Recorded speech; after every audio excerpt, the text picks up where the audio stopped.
We will resume our program with a keynote on how to master tokens and programmable money by Sebastian Becker. He's already behind me from Riddle&Code. I'm just giving you that one. It's microphone number 2, by the way. And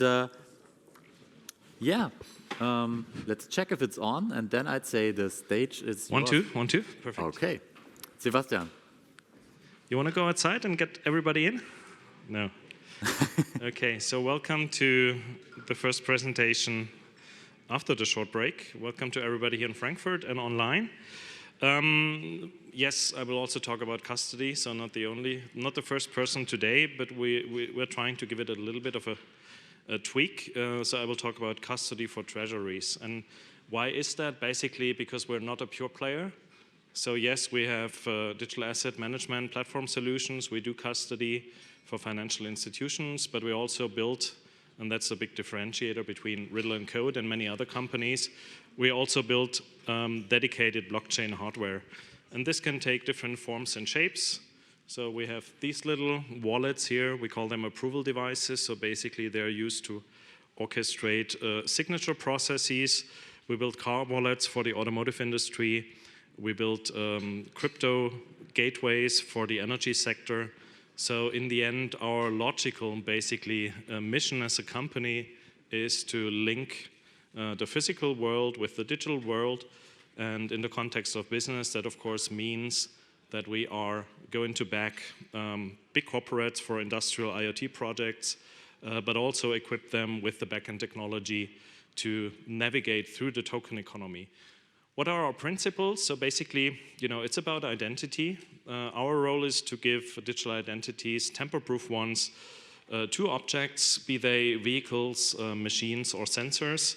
But in the end, and that's also our learning from the banking space, everything boils down to secure key management. So we provide underlying key management, we provide digital asset management, and let's say process design, because in the end we talk about cyber-physical system if we talk about deploying blockchain in the industrial space. This can then take different forms and shapes. So compared to many other blockchain projects that you will read about, we will not just take the serial number of an object like this analog luxury watch and register it on the blockchain, but we take a crypto chip plus a specifically designed antenna and embed it into the bezel of the watch. So we really give objects a tamper-proof identity. We use standard hardware interfaces to build crypto hardware modules into machines. And if we talk about vehicles, then of course the end goal would be to embed a crypto chip into the telematics unit of a vehicle. But this conservative, more than 100-year-old industry is not easily opening up their holy grails. That's why we just focus for now on retrofitting existing vehicles with a standard plug-and-play device, so an OBD dongle, and these devices to manage your elektronisches Fahrtenbuch or similar applications. So there are various ways to pimp existing objects or machines and give them a digital identity using blockchain hardware. What do we do this for? We think that there might be a differentiation in the future between normal data aggregation, data coming from various corporate sources, from sensors and other machines in the field. But typically, if data is stored in corporate databases, this doesn't say us a lot about the quality of the data and the provenance of the data. If some engineers are trying to tweak the results of a diesel test on a test stand, or if somebody has just made a manual error when inputting data into a system. So in the future, at least for critical infrastructure, we do believe that we will need a trusted data aggregation layer that is powered by blockchain, where we can really fully agree as a consortium that wants to use blockchain tech that all the data sets in the system will come from trusted and hardware protected devices and machines. We also built a large digital asset management platform for one of the big projects in our southern neighborhood here in Germany.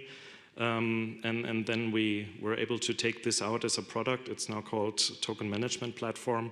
So we use this, it's kind of a best of breed approach to issue tokens, to manage tokens, to provide custody. And that's what we are now offering to corporate treasuries and of course still to players in the financial sector. How does it look like? We've heard a lot about custody today, but what do we enable and how does it feel? So we add these secure hardware devices. We have the biggest part of the platform. It's a bit comparable to, you know, the part of the iceberg under the waterline.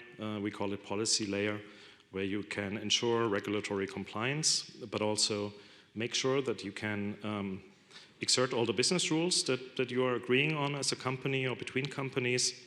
It's future ready in terms of the crypto primitives we use. It's ecosystem ready because blockchain is a team sport. And it consists not only of hardware on-premise, but also of a cloud component, so it can scale.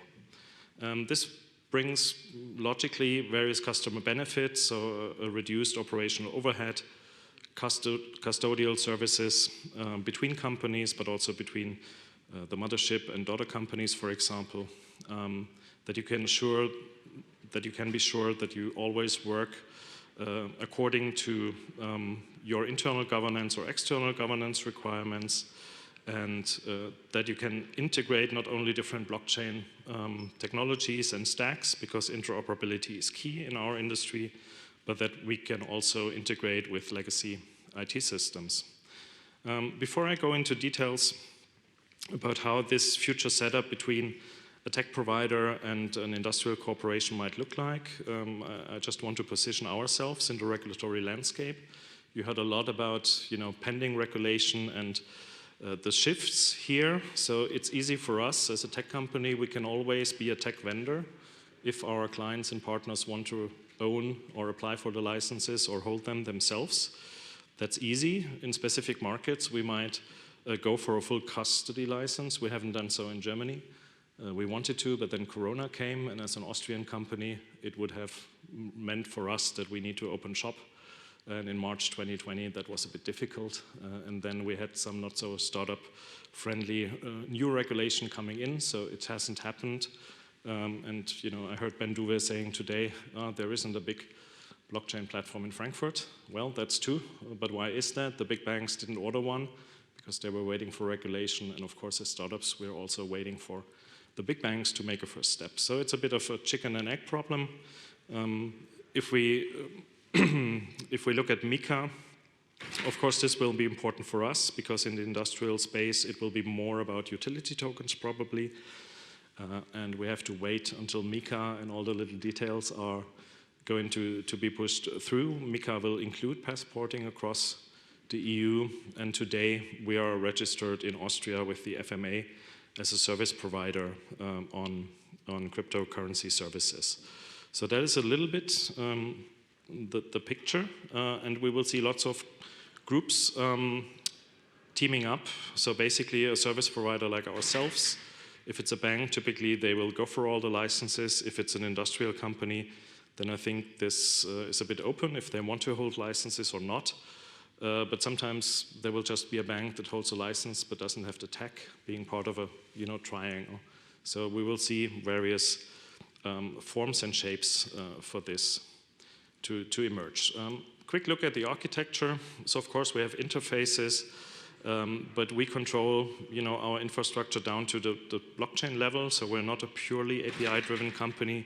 We don't believe that a single technological approach will make you happy. For example, I don't know, multi-party computation is nice, but it's only nice if you have two parties in a transaction. If you have more, then the algorithms are just not supporting it going forward. And many companies will learn this. Right now, I think we have an oversimplification in a crowded vendor market, and many decision makers don't really know how to differentiate between these solutions. So that's why we have this architecture and a bit of flexibility. We do enable self-custody, but also can deploy at customers' premises. There are, of course, markets like Turkey, for example, or Korea, where the regulator requires you to have the servers in the country, and that's something we can enable with our setup. A quick look onto the TMP or in the TMP.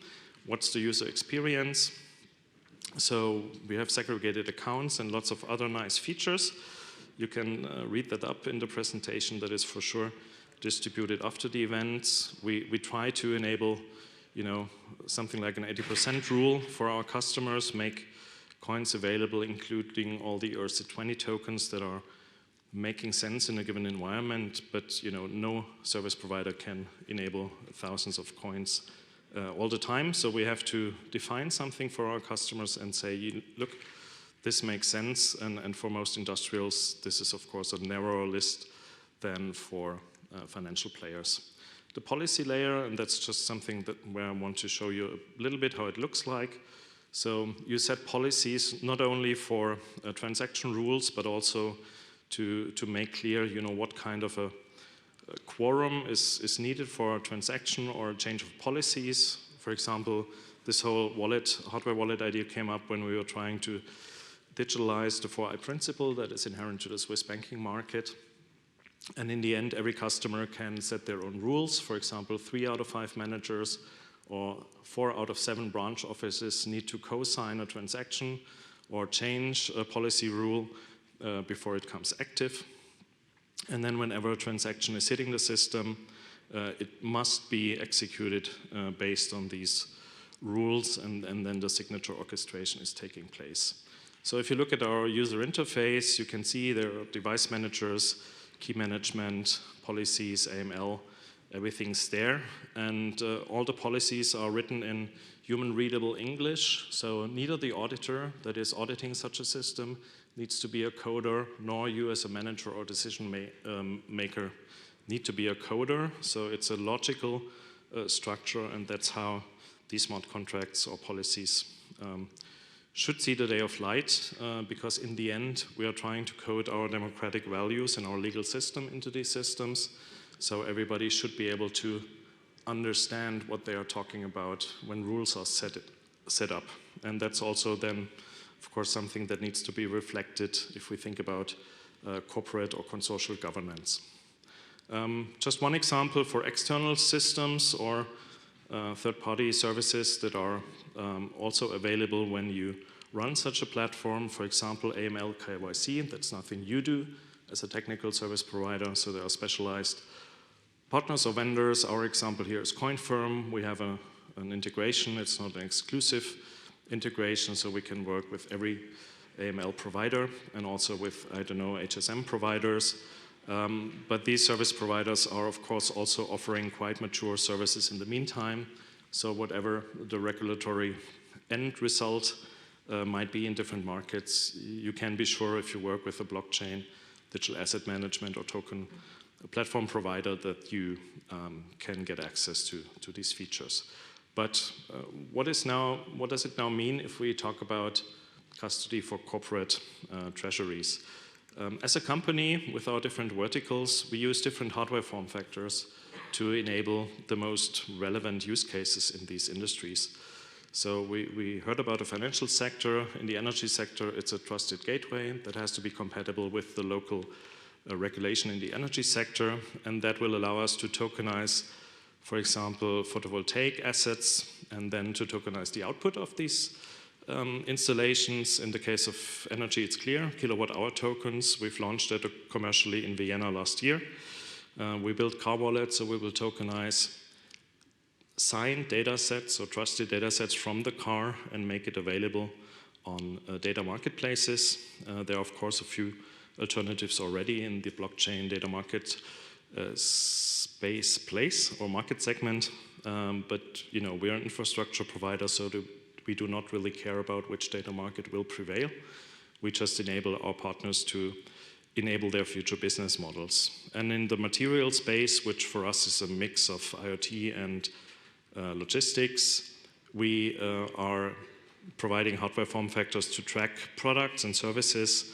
And then, for example, you can think of use cases such as self-servicing warehouse or digital twin platforms for regulatory expected industry certificates, like certificates of conformity. And underlying if you're an industry company that is believing in tokenization or that in the future will have to handle digital currencies in different regions of the world, and we know that Europe will not be leading here, you need to, of course, upgrade your backend. So you will need a token platform of some kind, or you outsource your most, let's say, relevant processes to a bank that can handle this for you, and you will also need to register important metadata, or at least the locations of these metadata in a registry blockchain or different registry blockchains. Just to give you one example how this looks like, when we were tokenizing Austria's largest photovoltaics park in Vienna last year, you know, there was of course public advertising, it's a commercial project, but you don't read blockchain on here, and I think that's also one of the key messages of today. We should not talk so much about the technology for the technology's sake, but it's clear that a company that is publicly launching a service needs to have a reliable, regulatory compliant process and process backend to handle all this. In the case of the energy sector, we use the trusted gateway, so also a certified and trusted device that notarizes the physical assets on the blockchain. People can invest against this digital identity, and then if they are becoming a shareholder, they get kilowatt-hour tokens in their wallet. So Bitcoin is not the only, you know, equivalent in the crypto space to energy. There's also the kilowatt-hour token in Vienna for Wien Energy customers. Now, to make it a bit more theoretical and complex, if you think of a corporate industrial IoT landscape, which kind of services and capabilities do you need to build out? It's a small selection. I think there's more. And the white arrows show you what we have already up and running as an industrial service today. And the red ones are typically the ones that you or we together or an industry consortium need to worry about in the future. So there is no clear established link between the carbon certificate market, which is of course a big financial market, and blockchain notarization, but there are enough teams and startups that are trying to go for that opportunity in our space. We know that. So the whole Green New Deal will need to also use blockchain, because we will not reach all these, you know, carbon neutrality goals within 5, 10, or 15 years if we don't use the incentivization aspect of tokens and economy. Just from putting out nice announcements and statements, we will neither reach these goals nor will we build up a resilient enough infrastructure in Europe, and we have all seen that this is really needed. So that's basically our offer to corporate treasuries. As I said, we control the tech down to the bone. It's open source still, so it's a team sport. Both the metadata and asset identity registry blockchain that we govern or run together with other partners in a Berlin-based foundation, as well as our token management, our tools, our infrastructural base layer technologies that can help companies to build their future business models and efficient and sustainable processes. And that's basically it. Thank you for your attention, and back to EMC.